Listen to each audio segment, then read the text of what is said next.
Parents are, shuffling their kids to extracurriculars and this and that and sports games and recitals. And it's hard for families to find that time. And so, yeah, that contributes to a lot of the instances of families just eating out on the go, whether it's fast food, counter service, or a sit-down restaurant. I'm Dalia Colon, and this is The Zest. Citrus, seafood, Spanish flavor, and Southern charm. The Zest celebrates cuisine and community in the Sunshine State. If you've been feeling guilty about how often you eat in restaurants, it's time to stop being so hard on yourself and start eating out smarter. Today's guest will show us how. A generation ago, eating out was a special treat. But these days, Americans eat and drink a third of our calories away from home. That's according to the U.S. Food and Drug Administration. Now, splurging on foods laden with calories, fat, salt, and sugar once in a while probably isn't so bad. But doing so day after day can take its toll, says Shari Bresin. She's the Family and Consumer Sciences Agent at the IFAS Pasco County Extension Office. As many of us set our sights on eating healthier in the new year, Shari chatted with me about small changes that can help us avoid overindulging in restaurants. I'm Shari Bresin, and I am the Family and Consumer Sciences Agent at the Pasco County Extension Office. Basically, all that means is I do financial education and health education out in the community. So you wrote an article for the IFAS website titled, "Make Eating Out a Healthier Experience." What got you thinking about this topic? Actually, this article, it already existed in the publication database, and it was really old and outdated. So I was on a team with other coworkers, and we were deciding what should we focus on revising and updating. And this was one of them. And I really liked this topic. A lot has changed in the world of dining out over the past several years. What are some of those things? What made this article one that you knew you had to update? Well, for starters, the FDA now requires restaurants of chains of 20 or more to now include calorie amounts on all of the items on their menus. So that started as of 2018, and this article was before that. So that is something that is helpful for us as consumers as we are going out and about and eating out, that we can use this number to make hopefully healthier decisions when we are eating on the go. Okay, when I eat out, which is not very often, I don't want to think about the calorie count or whether it's fried. I just want to enjoy myself. So what's wrong with that? That's a good question. And in fact, I was just reading the latest study that came out on this, and it was saying that unfortunately it's not working as well as they thought. Of course, it's still kind of a new law, so maybe longer term we would see more impacts. But a lot of people are saying what you're saying, and they're just like, I'm not really paying attention to that. I think it's kind of like the food label when we're grocery shopping. It's there, but not everyone's going to look at it or pay attention to it. So going back to your question, what's wrong with that? The main thing that's wrong with it is if you're eating out very frequently, because when you are eating out, that food outside the home is typically going to be higher in calories, sodium, and fat. And of course, that all leads to all these metabolic diseases that we're seeing and higher obesity rates. So it's when it's too much of a habit and you're not paying attention and you're eating on the go a lot that it can lead to health issues down the line. Are we eating out more? We are. These days, yes. They say that now the average American is eating up to 1/3 of their calories outside the house every day, which is a lot. Of course, when we think back to decades ago, it was not like that. Usually it was just one, typically the father was at work and then the mom could stay at home and cook. Now both parents are working, and it's hard. Parents are very busy. Parents are shuffling their kids to extracurriculars and this and that and sports games and recitals. And it's hard for families to find that time. And so, yeah, that contributes to a lot of the instances of families just eating out on the go, whether it's fast food, counter service, or a sit-down restaurant. Yeah, that's wild. When I was a kid, it was a treat to go to McDonald's or Burger King. Mm-hmm. And my parents would even bring their own fruit. So we might get like something from McDonald's, but then we also had like our apple slices that my mom brought from home. And we would get pizza only on our birthday. My birthday and my brother's birthday was when we would order pizza. And now I order pizza like once a month. Wow. I know. Wow. That's wild. People would think your childhood was so deprived compared to now. Oh, yeah. My kids would not want to be Dalia as a child. So I hear what you're saying. We are eating out more, so we can't just splurge and throw caution to the wind because we're doing it too frequently to do that, most of us. Yeah. Okay. Yeah. If it's once in a while, have at it. Don't worry about the calories. And because, those calories are going to add up on the alcohol, the appetizers, the dessert. If it's just a once in a while thing, if it's a special outing, get together, celebration, you don't have to pay attention, right? Moderation is everything. But if you're always going out on your lunch breaks, if you're always stopping for coffee and muffins for breakfast, when it's that very frequent, almost daily occurrence, that it can, of course, lead to health issues. So let's talk about some strategies. What should we be doing before we even get to the restaurant? Well, for starters, know how many calories you need per day. Because again, with this number now on menus, the calorie amounts now being on the menus and the menu boards, use that to your advantage. People should pay attention to it. But if you don't know how many calories you need, it might not be helpful. And that could be why that there's studies out there coming out recently. There are people who are just like, yeah, I don't pay attention to it because they just might not know what to do with that knowledge. So knowing where to start. So if you go to myplate.gov, there's actually a little thing on their homepage because everyone's calories are different depending on their stage of life and gender and all that. So it'll give you a list of questions that you fill out. How active are you? Your age, your weight, your height, and it'll tell you how many calories you should be getting per day. And of course, it's a rough estimate. It might not be exact, but start there, and that'll give you at least an idea of where you need to be. The food labels are based off a 2,000 calorie numbers. So let's just say you're at 2,000 and you're eating something and you're stopping at a restaurant and it's 1,200 calories for the dish.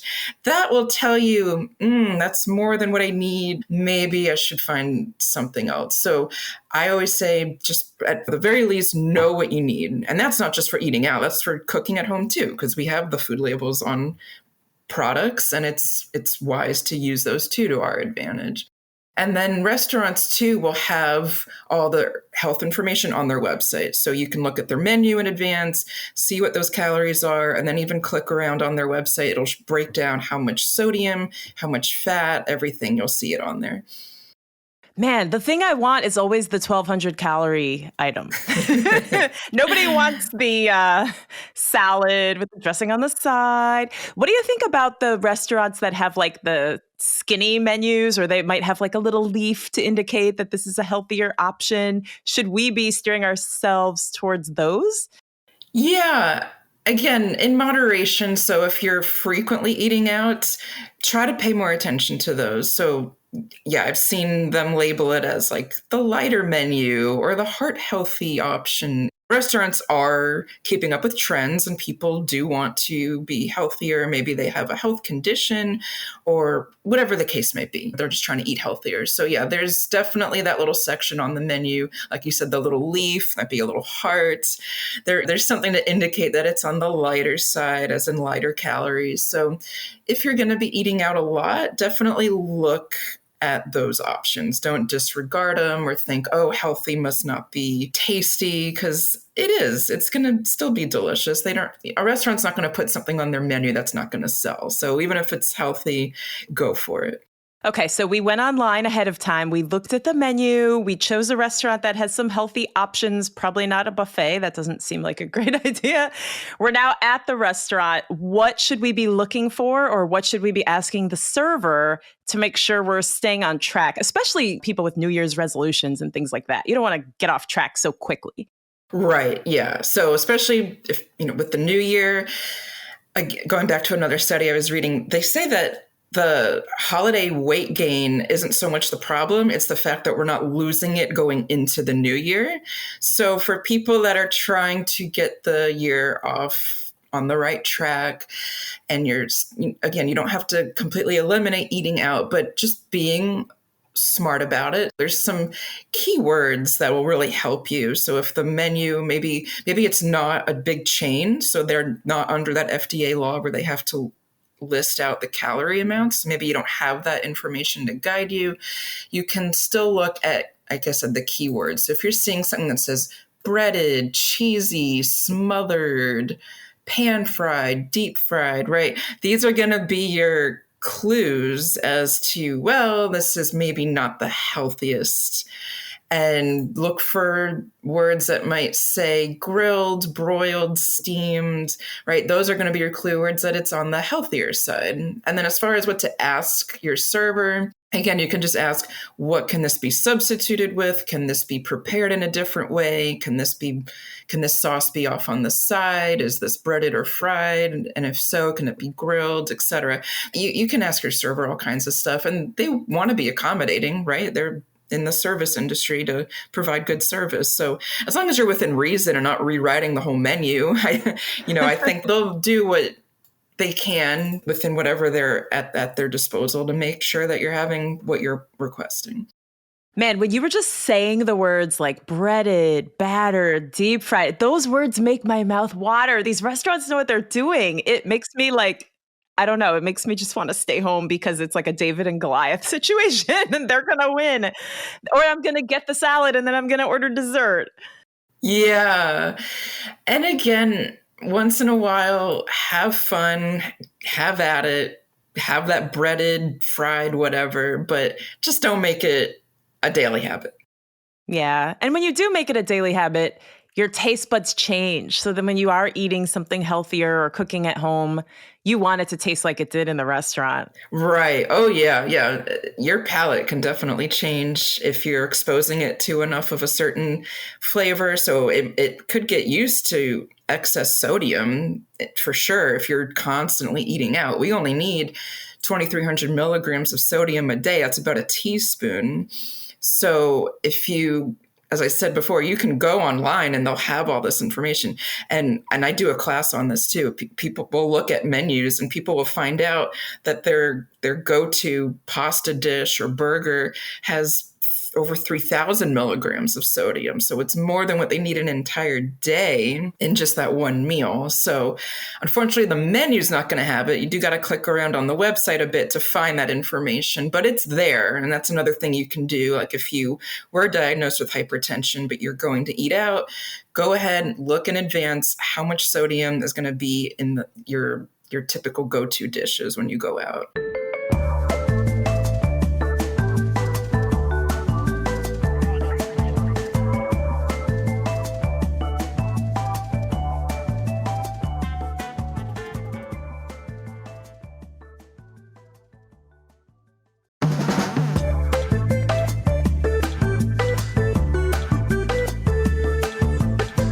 What are some other mistakes you see people making? Maybe people who've taken your class, like you said, they didn't realize their favorite menu item was blowing them out of the water in terms of what their doctor has told them to do.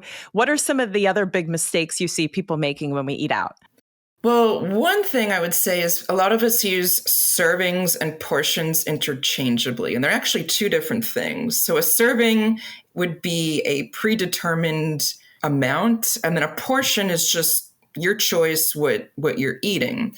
Now, when you're at a restaurant, you have a little bit less of a choice, other than, of course, you can have a stopping point as you're eating, but you don't really control the size of the plates and how much spaghetti gets scooped onto that plate and stuff like that. So just knowing the differences and going back to that My Plate website where it tells you how much calories you need in a day, it'll actually tell you how many ounces or cups you should be getting of protein and grains and dairy. And of course, when we're grocery shopping and cooking at home, it's a lot easier because we have that food label to use. But when we're eating out, we don't really have much help. Again, we're just whatever's getting served in front of us. So just kind of having some kind of visual that you can use, like they say a fist. If you make a fist, that would be a cup. fingertip would be a teaspoon, right? So just kind of knowing these things going in would be a big help so that you're not getting too much, right? Your portion might be too much, but what can you do to just kind of limit? So making sure maybe your sauce isn't more than a couple of teaspoons or whatever the case may be, just kind of knowing, getting these visuals down too, because when you don't have measuring cups at the restaurant, so it's hard to really tell how much you're eating. How do we stop ourselves from eating? Because it's so good. It's a plate full of, for me, probably pasta. And if it's in front of me, I do want to eat it all. Yeah, and that's a lot of us. It's hard to kind of have a firm stopping point. So one thing you can do, you can just ask once that food comes out for a to-go box, and then just immediately, whether it's cutting that sandwich in half, that burger in half, that pasta in half, and then putting the rest in that to-go box and just pretending it's not there. And then you got to have some discipline, right? There's a little bit of discipline involved. But if doing that is one way that you can try to make sure that you're not overindulging and keeping those portions in check. You can split it too with the person you're dining out with. If you all like the same thing, you can split it in half that way. And then there's no having to pretend it's not there. It's really not there. They're eating it. So that's another way too. And also, if you can just ask if certain substitutes could be more on the healthier side. So instead of French fries, could it be seasonal vegetables or a little side salad? That could be one way to not feel as guilty if you do eat the whole main dish, that maybe your side dish was at least a little bit healthier. Okay. These are good tips, especially like sharing, because then you're, as you said, it's actually not there. A lot of times I'll let my kids pick what they want to order and I won't order anything because I know they're not going to finish their food. Yeah. And so we end up sharing. Right. Yeah, that's smart because, a lot of parents that will put on weight because they're eating their meal and then their kids' meal that they didn't finish. And the grilled cheese and fries is more delicious than what I was going to order, and I would eat mine and theirs anyway. So I might as well just share with them. Right. There you go. Do you have any more just small changes we can make to be more mindful of what we're eating? Well, for being more mindful, again, knowing how much calories you need in a day, that's your starting point. It's like a budget. Like, what's your starting point? What numbers are you working with? It's the same thing with any kind of health and nutrition goals. So knowing that and knowing portion sizes, serving sizes, not overindulging, not letting yourself get hungry prior to eating out, because a lot of people will do that. They'll say, oh, well, especially if it's a buffet, they will say, oh, I'm not going to eat all day. Then they overdo it. And then they eat way more calories than they need in that day. And they say it roughly takes 3,500 calories to burn a pound of fat. And so I'll tell people, okay, 3,500 calories, divide that by 7 for 7 days in a week. Okay, so 500, if you're eating 500 calories extra per day, that's how we start to see that very slow weight gain week by week by week. So if you're eating out a lot, that can certainly contribute to that. You can be getting more than 500 calories over per day than what you need. And that, again, can lead to weight gain. And like I said, starting off the new year, you have some of that holiday weight gain that now isn't coming off, and then you're just adding from there. So being just totally aware, it's just part of being a consumer. Unfortunately, it's just paying attention, having that mindfulness when you're eating, and just knowing what you're putting on your plate and in your body. Yeah, I've heard it said you can't out-train a bad diet. It's so easy to consume the calories and then it takes so much work to burn them off. Yes, I know. I like your idea of thinking of it as a budget, but as you said, I definitely do this. If I know I'm going to a party later or if it's a big holiday meal, I'm sort of saving that budget. Like, my family's getting ready to take a trip. And so when we're at the store, I tell my kids, like, save your money because you're going to want it for the trip. And I feel like as adults, that's what we're trying to do with our calories, sugar, salt, fat. So is there like an appropriate snack that we could have so that we don't overindulge because we're just so hungry by the time we get to the restaurant? So fiber and protein are going to be your friends when it comes to being satisfied and feeling full, but not overdoing it to the point where you're not going to want to eat within a few hours. So I like to always get a little handful of mixed nuts and some fruit. So there's my protein, there's my fiber, and then it can hold me over until that bigger meal, that outing, that holiday meal, whatever it is. So sticking with that, have that protein and fiber, because the protein will make you feel full. The fiber takes longer to pass through, so it's in your stomach for longer. And you'll notice that you're not craving or getting as hungry sooner than when you would want to, or to the point where now you're at the restaurant and then you blow your calorie limit for the day because you let yourself get so hungry. Okay, we talked about what's on the plate, but what about what's in our cup? Can you give us some guidelines for beverages? Yeah, so obviously sodas and alcoholic drinks, anything with juice, anything fruity, it's going to have a lot of calories. So you want to be aware too of drinking your calories, again, because it all adds up. And the menus will have this, I believe, listed out as well. So obviously we tell people stick with water. It's free of calories, but for some people it's just too plain. They can't do it. So if you want fizz, you can go with a club soda. If you want a little bit of flavor, you can obviously put some lemon or lime in that drink, in that water, or in that club soda. But yeah, definitely paying attention, because those sodas, there's no nutritional value. You're just filling up on liquid calories and it's not doing anything to nourish you. Okay, so Shari, I have to ask, what's your favorite restaurant meal? Do you have one? My goodness. I would say, anything pasta. I love spaghetti. I call myself the carb queen. I really do love any kind of spaghetti type dish. So I was trying to think. I went out recently and there were so many options and I was like, I just got to go with the spaghetti. And actually I used everything that I was talking about because it had like a creamy sauce and I asked for it to be more of a tomato-based sauce, so it was less creamy. And then I asked for extra vegetables to try to get a little bit more fiber and color on my plate. So, and they accommodated, right? Like I said, though, restaurants are very friendly about that kind of stuff, especially these days where everybody's got a diet or an allergy or something going on, right? They're not going to say no, again, within reason. You're so good. Well, I'm also a carb queen. I say I live in a house of carbs. So you and I could go out to dinner and split a pasta dish. We could, yes. And it would be less calories and sodium. Let's do that. Do you have any other tips? You've given us so many good guidelines here. Any other tips? Well, again, check out myplate.gov. Get your calorie numbers from there as a starting point.